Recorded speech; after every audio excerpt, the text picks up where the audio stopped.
হবে, তাহলে টাকা মুখে আমাদের মাস হবে।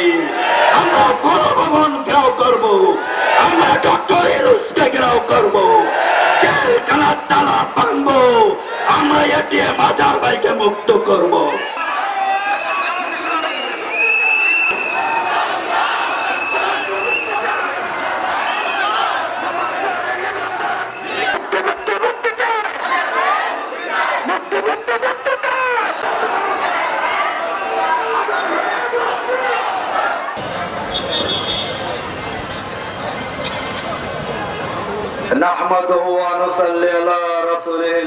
বিজয়, এটি হচ্ছে মুমিনদের জন্য। আলাইকুম ওয়া রাহমাতুল্লাহি ওয়া বারাকাতুহু।